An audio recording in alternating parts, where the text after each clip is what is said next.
The fact that someone can just walk in and buy this. Absurd. Oh!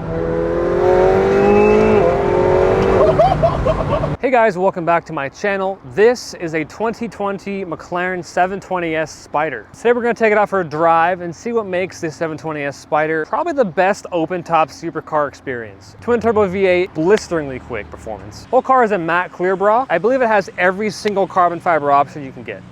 Carbon eye sockets, carbon front splitter, carbon hood, carbon mirrors, these, carbon rear bumper or rear molding, carbon interior pack, basically everything's Alcantara. So let's go ahead and take it out for a drive. If you're not subscribed to my channel, please consider subscribing. If you'd like to see all my future supercar content, including plenty of car reviews to come. All right, Giovanni, you ready?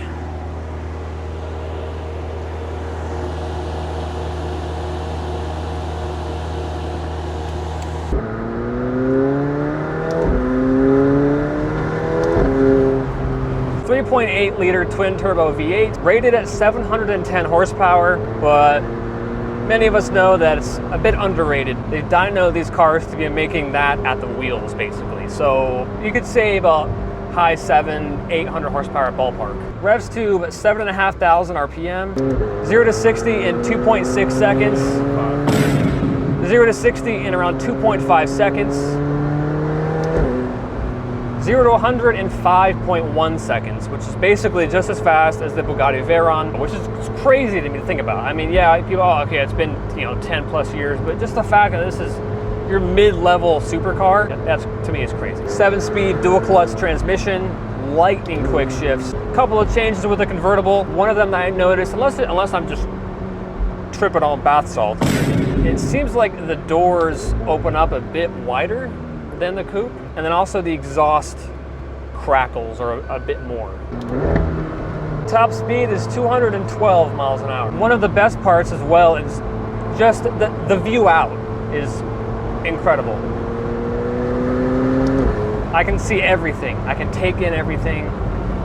Makes it feel even faster, the fact that I can actually see the sensation of speed. And dude, the brake feel in this car is also fantastic.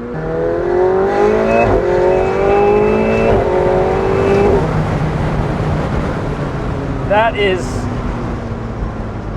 eye-openingly quick. That Honda Element just saw a menacing black speck spawn out of nowhere.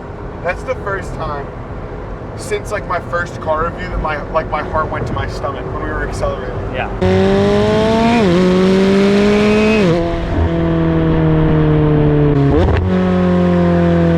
This, of course, being a McLaren, does have a full carbon fiber tub, monocoque, whatever you want to call it. It means the car is insanely rigid, very strong. You do kind of have to step over it to get in. It's not that bad. That's the fun of it. Yes. That's part of like that supercar feel. Yes. It's like you're just getting into. You should burn some calories trying to get in. Yeah, it's a fun little effort. Yes. You can insert that picture of you trying to put the parking thing in, of you sitting 3 feet off your chair.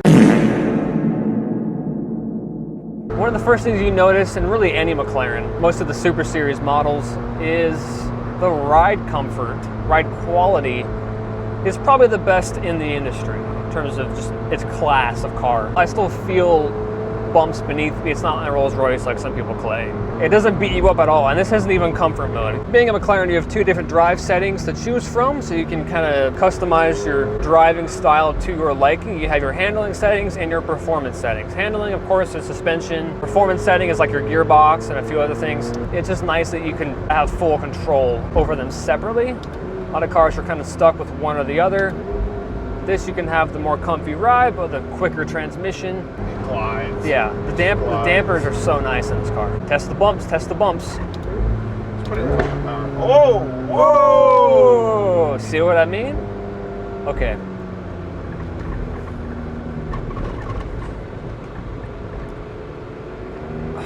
I could be asleep during that, I have no idea. One thing I love about McLarens is the steering feel, the weight of the steering compared to the competitors like Ferrari or Lamborghini. This has a bit heavier steering, which I like.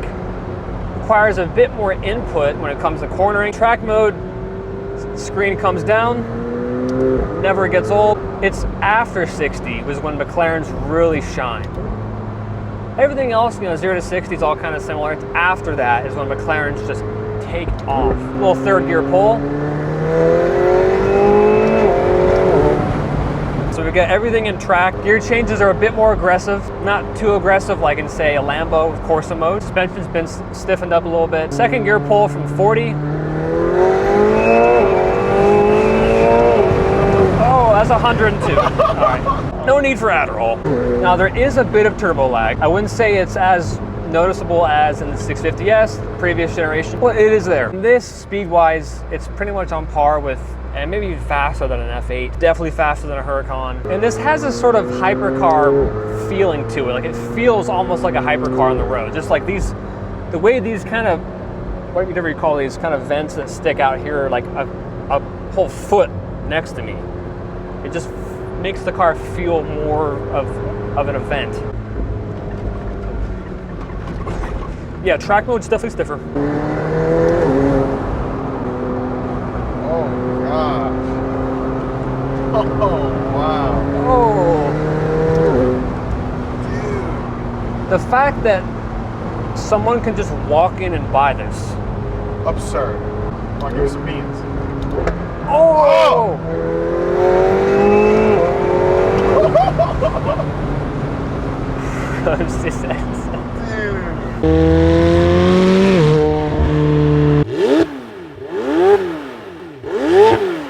I do think this car sounds good. Does it have the scream of a Ferrari? No, but I guess you could even argue that the new Ferraris don't even scream like they used to, because they don't. I mean, the 296 does sound pretty good, but that's sort of a different type of car. 488 does sound better. 458 obviously sounds better.